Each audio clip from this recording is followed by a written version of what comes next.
Hey everybody, Doc back here. Just wanted to look at the Sandman Remastered.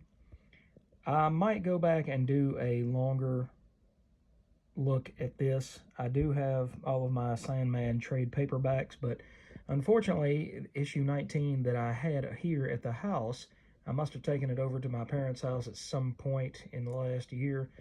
So unfortunately, I don't have the original copy versus this copy. Anyway, I'll go over this kind of quickly. This one's got a nice cardstock cover. It's a brand new cover by Charles Vess, so that's really nice to see that he's still doing new artwork. Okay, and we'll open this up. Midsummer Night's Dream by Neil Gaiman, with additional material taken from the play by Will Shakespeare. Charles Vess was the artist and Steve Oliff was the colorist, Todd Klein doing the letters. This does look really nice. If you go back and look at the original, this is what Steve wanted it to look like, but unfortunately the printing prowess at that point wasn't available to follow exactly what he wanted you to see. The blacks are deep, the colors pop off the page. You can see the detail in Vess's artwork in the characters. Everything looks amazing. You've got the door. He reaches over and opens it so the Kingdom of Fairy can once again walk the lands of the living.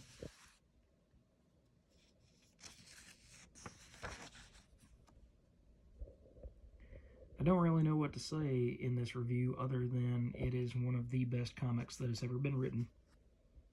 It won the World Fantasy Award, and then they promptly changed the rules so that no comic could ever again win the World Fantasy Award.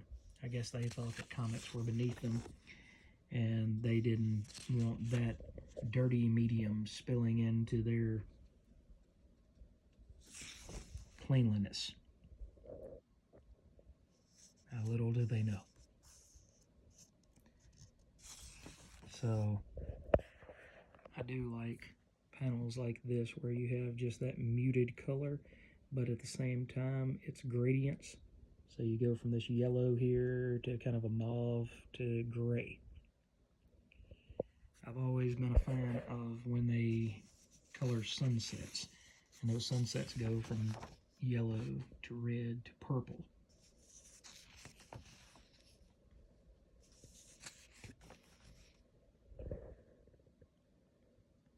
But it seems like Steve took his time going back and remastering all of these panels one by one by one by hand.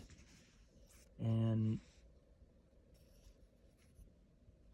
you have to think about how long that took to look at the color guides again. They were hand color guides.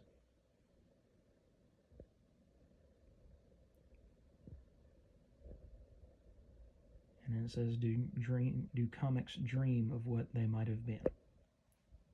And so that's an afterword by Steve Oliff. So it says 33 years later to the summer of 2023 at Heroes Con.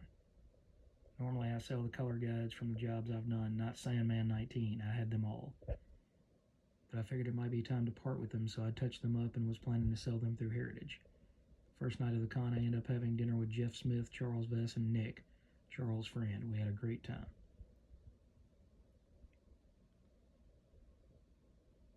And it says the guides look so much better that Nick blurted out, "Wouldn't it be cool if you could do a color guide edition?" We looked at each other wide-eyed as the idea sank in. Nick got goosebumps, and I got the ring of truth down my spine. In that instant, a project was born. I think this color guide edition of Sandman 19's dream of what it was really supposed to look like. So we manipulated us mere mortals to make it happen. So, again, it's one of those that you just want to pour over and look at the original art and the original colors that were printed, and then go back and look at this, which, I mean, it's cool to call it remastered, but it's really just a director's cut is what it is as far as the colorist is concerned. This gives the colorist an opportunity to showcase what his original vision for the comic was going to be. So when I go back over to my parents here, you know, probably in the next week or so, then I'll try to run down that copy of issue 19, and I'll come back and do a much more comprehensive look at Sandman 19 versus Sandman 19 Remastered. Thanks for joining me on this. I would look on eBay. If you really thoroughly enjoyed Sandman by Gaiman and Company, I would look it up and try to find this. The local shops in Memphis didn't order but a handful of them, and they came out on Tuesday. I didn't stop by the shop on Tuesday and pick anything up, so I had to order this on eBay, but I got it for cover price plus about $3 shipping. So it can be easily found, and I would get it now before it becomes a collector's item. I don't say that lightly, but I've seen in the last few years too many books that I thought were common books, and then all of a sudden they're going for $50, $60, $70, and you could have easily got them at cover price within the first week that they came out. So thanks again for watching. Like and subscribe to the channel, and I've got more videos coming here shortly.